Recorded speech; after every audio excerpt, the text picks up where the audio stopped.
संध्या बच्चों, आज मैं तुम लोगों को विशेषण विशेष बताने जा रही हूँ। विशेषण विशेष संबंधी अशुद्धियाँ संस्कृत में कैसे शुद्ध करते हैं, ये आज मैं तुम लोगों को क्लियर करने जा रही हूँ। ठीक है, तो आओ देखते हैं कि विशेषण विशेष है क्या। जैसा कि तुम लोगों को पता है कि विशेषण किसे कहते हैं।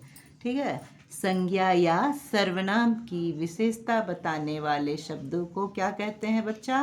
विशेषण कहते हैं। ठीक है, और जिसकी विशेषता बताई जाए, जिस सर्वनाम की विशेषता बताई जाए, जिस संज्ञा की विशेषता बताई जाए, वो क्या कहलाता है? वो विशेष्य कहलाता है ना। तो हमारी संस्कृत में विशेषण विशेष संबंधी जो अशुद्धियाँ हैं, मतलब शुद्ध करने के रूप में ही या शुद्ध विशेषण चुनने के रूप में ही प्रश्न आते हैं। कक्षा 6 से लेकर 10 तक के बच्चों को ये बहुत मदद करेगा विशेषण विशेष समझने में।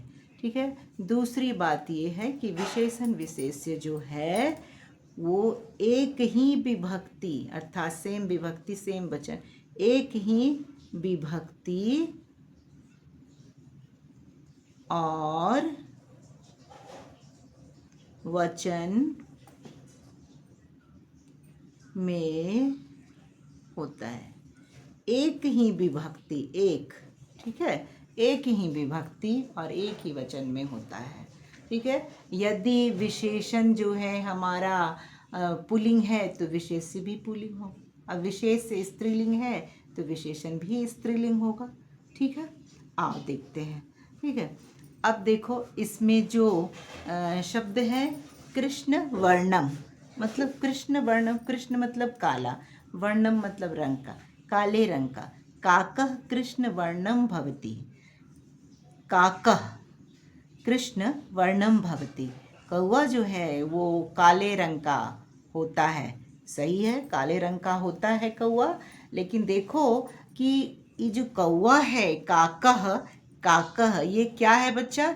ये पुल्लिंग है, ये पुल्लिंग है, तो मुझे इसको भी पुल्लिंग करना है। समझ गया है?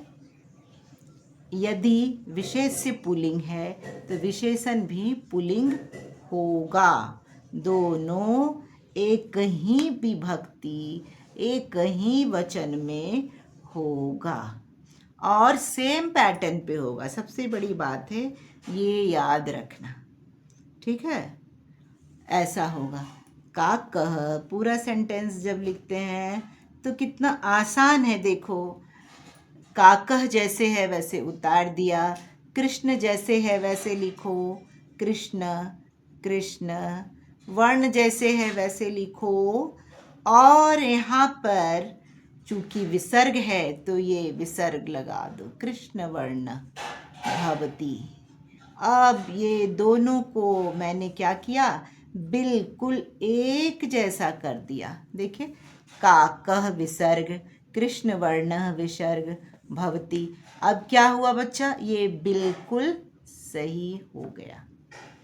ठीक है, एक बात मैं और तुम्हें बता दूं कि जो पुल्लिंग शब्द होते हैं, अब कैसे पहचानेंगे कि ये पुल्लिंग है तो पुल्लिंग बनाना है। इसमें तो बहुत आसान है बच्चा, अगर विशेष तुम्हारा जिस पैटर्न में है, हलंत लगा हुआ है तो इधर हलंत लगाएंगे, विसर्ग लगा हुआ है तो विसर्ग लगाएंगे। ठीक है, ऐसा है।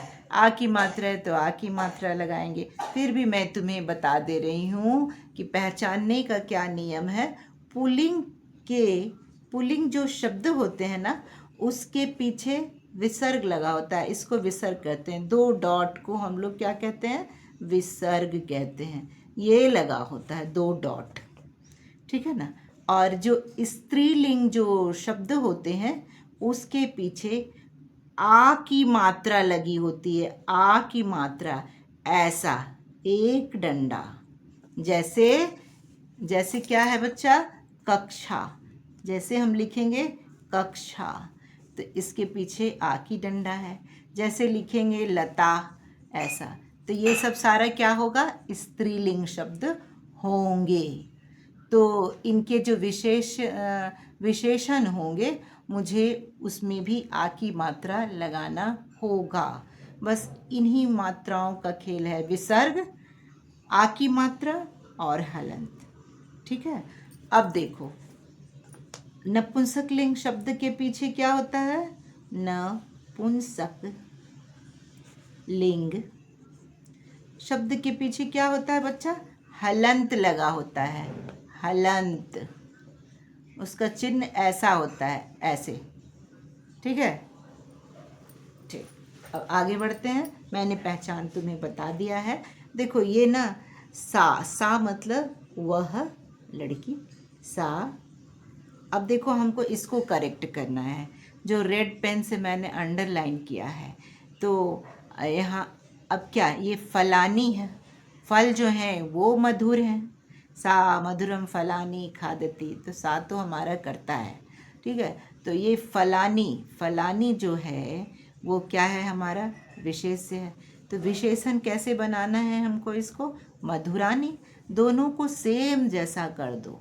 ठीक है, तो ऐसे लिखेंगे, मधुरानी, मधुरानी। मैंने पहले भी वीडियो में बताया है कि र के बाद यदि न लिखना हो तो ये न हम लोग लिखते हैं, अण लिखते हैं। सा मधुरानी, फलानी, फिर लिखेंगे फलानी, जैसे है वैसे। अब हम देखते हैं कि दोनों एक जैसा हमारा हो चुका है, ये भी सेम पैटर्न में दोनों एक जैसे दिख रहे हैं। सा मधुरानी फलानी, खादती है तो खादती तो लिख ही देना है। हो गया कंप्लीट। कठिन है? एकदम कठिन नहीं है। आगे बढ़ते हैं। ठीक है, त्वम, त्वम जैसे है वैसे उतारो। विशेषण देखो, यहाँ पे विशेषण चतुर है, इसको ठीक करना। यहाँ कन्या है, स्त्रीलिंग, आ की मात्रा लगी हुई है, तो यहाँ क्या लगा देंगे? आ की मात्रा, और ये करेक्ट हो जाएगा। तो क्या होगा? त्वम चतुरा, त्वम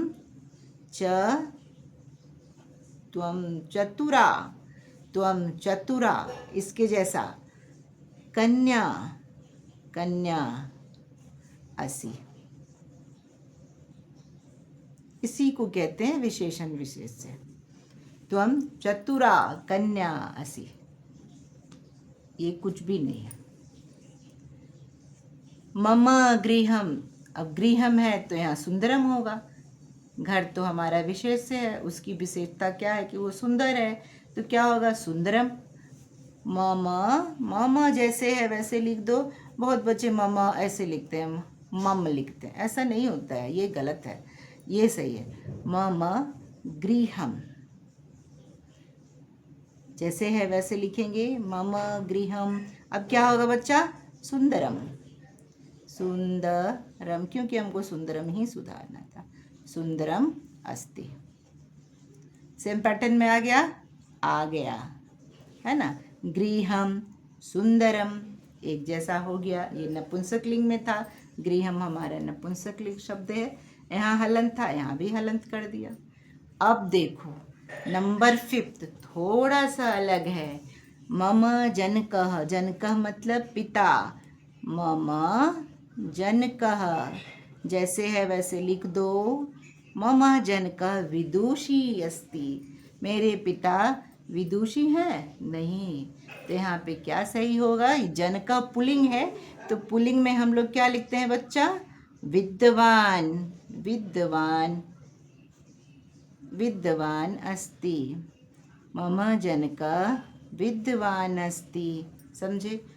अब विद्वान समझ में नहीं आ रहा है कि कैसे लिखना है, तो देखो दो तरह से इसको लिखते हैं। विद, हलंत लगा दो तो आधा हो गया, विद्वान ऐसे लिख दो। तोड़ के यदि लिखना है, हलंत यहाँ पे होगा। ठीक है, मम जनका विद्वान अस्ति, ऐसे लिखते हैं। और नहीं तो फिर कैसे लिखते हैं बच्चा? वी लिखो, द लिखो, वा यहाँ लगा दो, आ की मात्रा वा, विद्वान। समझे? समझ गए? देखो एक बार फिर देख लो। मम जनका, जनका पुल्लिंग है तो पुल्लिंग के अनुसार विदुषी का विद्वान होगा, लिख दिया, अस्ति करेक्ट हो गया। गृहम जो है क्या है, नपुंसकलिंग, इसको भी नपुंसकलिंग बनाना है। हलंत लगा हुआ है, यहाँ पे हलंत लगा दिए, बहुत अच्छा हो गया। यहाँ आ की मात्रा है, यहाँ भी आ की मात्रा लगा दिए, करेक्ट हो गया हमारा। और ये राणी, ऐसा फलानी मधुरानी, दोनों को एक जैसा कर दिए, करेक्ट हो गया। ये विसर्ग लगा हुआ था यहाँ पे विसर्ग लगा दिया, हो गया। ठीक है ना, धन्यवाद।